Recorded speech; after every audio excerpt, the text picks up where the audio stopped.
Welcome to the special broadcast in honor of Vav Tishrei, the yahrzeit of Eim HaMalchus, the Rebbe's mother, Rebbitzen Chana, brought to you by Rebbitzen Chana. Today, we will hear personal stories on a variety of themes. Each theme is something we could reflect upon, internalize, and take with us. We hope that this webcast will not only leave you with some interesting stories to tell, but will imbue each and every one of us with lifelong lessons.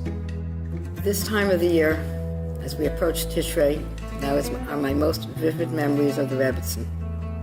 My mother, Aleh Sholem, had a special schus that she was a first cousin to the believer Yitzchok, the husband of the Rebbitzen Chana.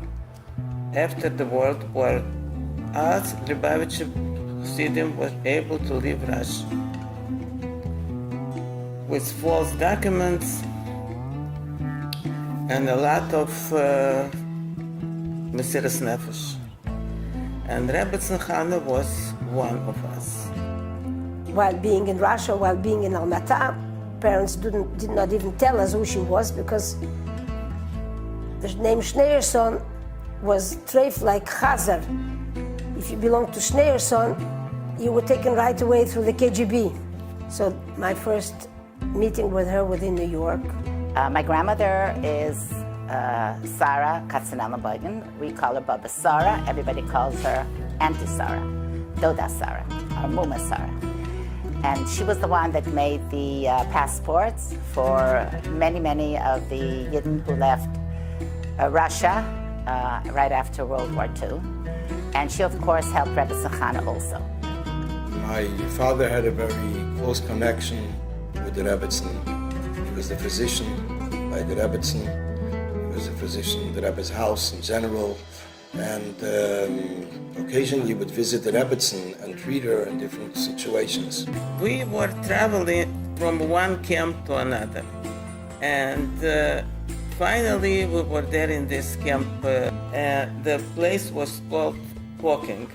It was secretive and nobody knew that she is Rebbitzen Schneerson. Somehow, she didn't have a room. And my Aunt Musi, she right away said that she was share it with Rebbitzen Chana. Rebbitzen Chana was very thankful to her.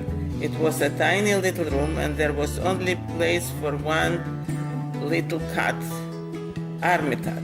So Musi gave the Rebbitzen her the cat and she was sleeping on the floor next to the cat. And then Shabbos was coming.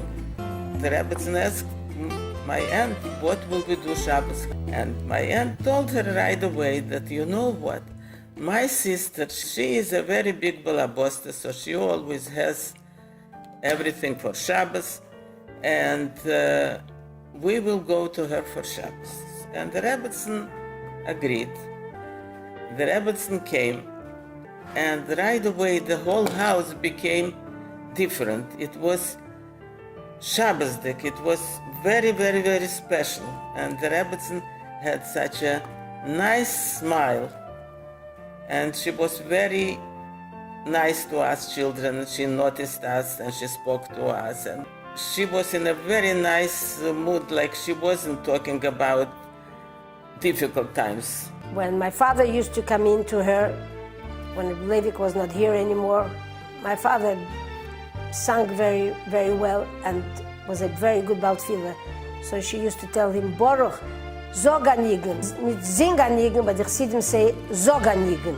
The Levi Mochkin came over to my grandmother, Baba Sarah, and said to her, we have to get Rebbitzen Chana out of Russia quickly because she wants to go see her son. The problem is she wants to go under her name Schneerson. My grandmother, Baba Sarah, said to her, Rebbitzen, I hear you want to go to America. So Rebbitzen Chana said to my grandmother, yes, I want to go, but I'm going to go under my name, Chana Schneerson. So my grandmother was a little bit really upset. She says, Rebbitzen, you cannot go under your name. It's a death threat. You just can't go. So Rebbitzen Chana said to my grandmother, in my Leben habe ich nicht gesagt kein Liegen. I've never in my life told a lie. And I don't plan to tell a lie now either. so I will go under my name. The conductor came in and he said, tickets, tickets. So everybody showed the ticket, including my Baba Sarah. And then he went over to Rebbitzen Chana, who had this big babushka. She looked older than she was. And he said, you, what's your name? And my Baba jumped out of her seat and ran over and said, oh, leave her alone. She's an old lady. She's sick. I have her ticket. I have her card. I have her passport. I have everything. I'll give it to you. He said, no, I want her to tell me. So the three men at the table jumped up and said, don't you see we're in the middle of a game? Look, this is so exciting. We're going to forget our cards. We're going to forget our numbers. We'll forget our dominoes. We're going to forget where we're up to. Just take the stupid passport and take the stupid picture and take the ticket and let her go. That's exactly what happened. I remember I was a child in Paris when the Rebbitzen Chana stayed in our house in 1947. And there was a room that she had for 3 months. The Rebbe would visit the Rebbitzen Chana twice every single day in our apartment, and many times my mother, Allah Shalom, would give him a glass of tea and sometimes cake in our dining room. And that room, for the balance of the 7 years that we were in Paris, was called the Rebbitzen Chana's Zimmer. I got married in France, and to my wedding, I received, at my great surprise, a telegram for Rebbitzen Chana wishing us a Mazel Tov for the wedding. The Rebbitzen came to the United States, and there it was a different story. This wasn't the Rebbitzen that shared the room with my aunt and that came to us for Shabbos. This was the Rebbe's mother, and she was the queen, and she was a very, very special, elegant, intelligent lady. So the only time I met the Rebbitzen is when she stood on President and Kingston Avenue. She would take a little walk and she'd stand there and she would greet everybody. She was so nonchalant, very, very friendly, very bekavadik, very regal, but very accessible in a very nice way. You felt like she really cared. Everybody greeted her, and everybody said goodbye, and she had this big, beautiful smile for everybody, such warmth. And then she was very friendly and there for everybody. I remember here in the United States, many times my mother, Allah Shalom, would receive a call from the Rebbitzen Chana, and it was a lengthy, extensive call. We came to New York to the Rebbe. It was the first time I saw the Rebbitzen Chana. I had heard of her before, but I had never seen her before. When we came in, she had a beautifully, beautifully nice dress table with crystal and porcelain, very nicely arranged. And I remember her sitting at the side of the table. She looked really malchusdik.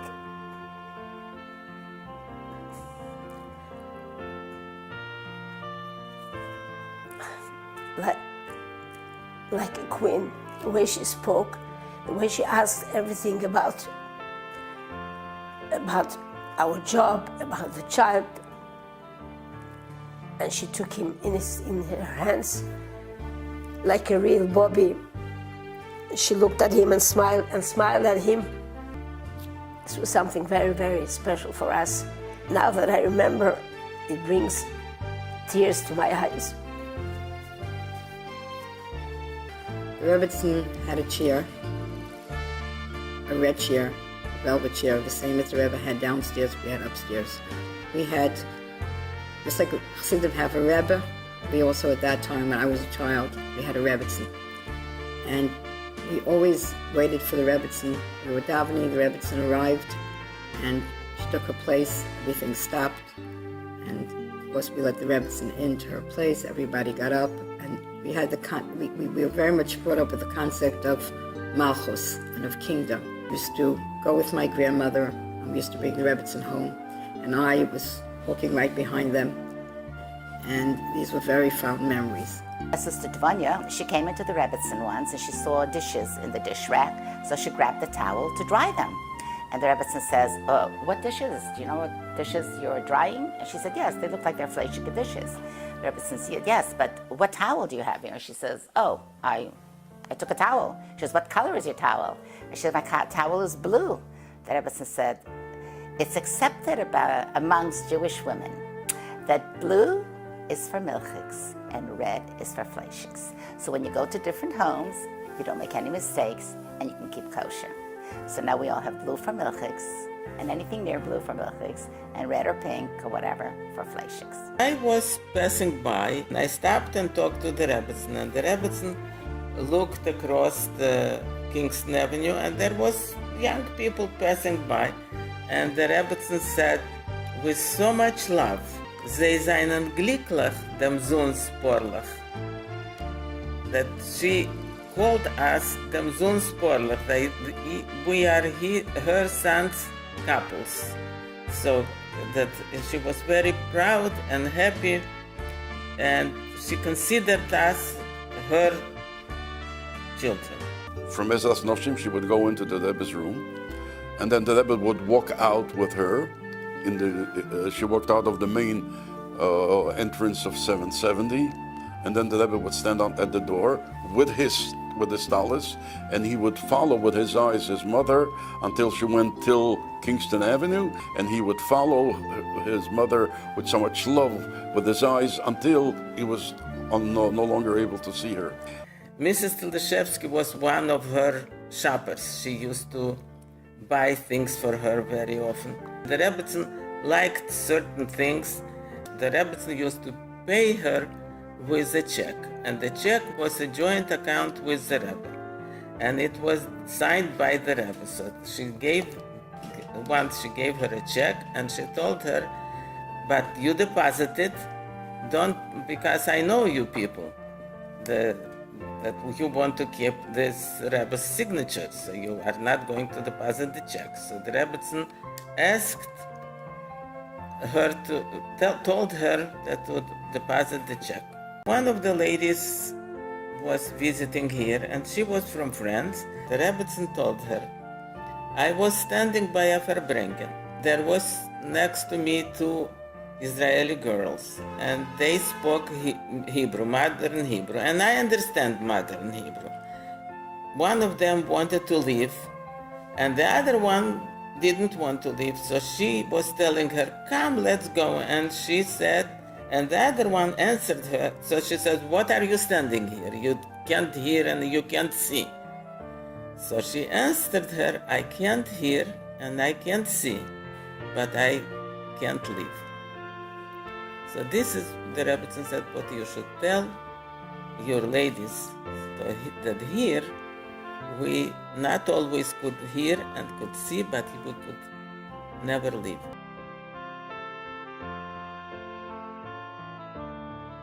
It is an honor to be part of this webcast brought to you by Rebbitzen Chana, the Mossad that carries Rebbitzen Chana's name.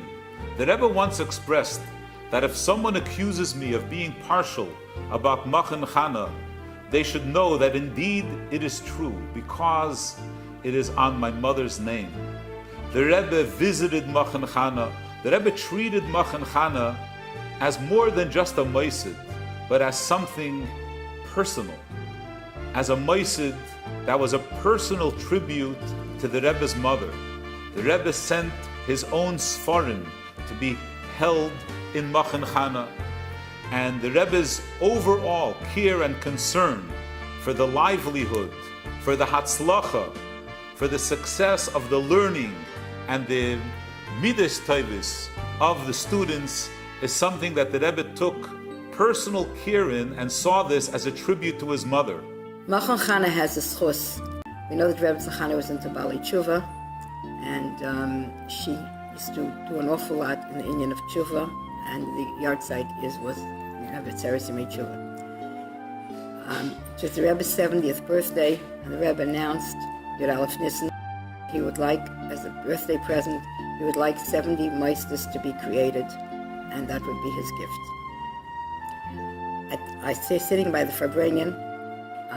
I decided that I'm going to ask the Rebbe, even though I was a little embarrassed at the time, I'm going to write a letter to the Rebbe and ask whether or not a Mossad for women coming back to Tshuva would be an appropriate Mossad to be one of these 70 meisters. And the Rebbe's answer was an amazing answer that I got early in the summer. The answer was, Ma'aseh ke'ein zeh, achrayusai v'ulai gam chashivusai yesh ratzon ashel lebanim. That the responsibility and perhaps the importance of a ma'aseh like this was even greater than that for men. Baruch Hashem, there are tens of thousands of Machon Chana girls today who are very, very proud of being Rebbitzen Chana's daughters, and hopefully Rebbitzen Chana is very proud of them.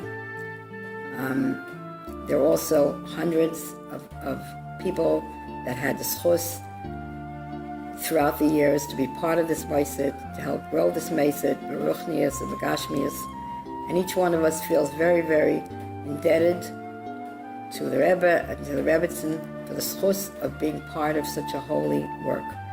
It is our hope that you will be able to take some of the messages of today's webcast and you share that with your environment, and may our increased avodas Hashem illuminate the world and help bring about the revelation of His Galus Melech HaMashiach immediately now. Amen.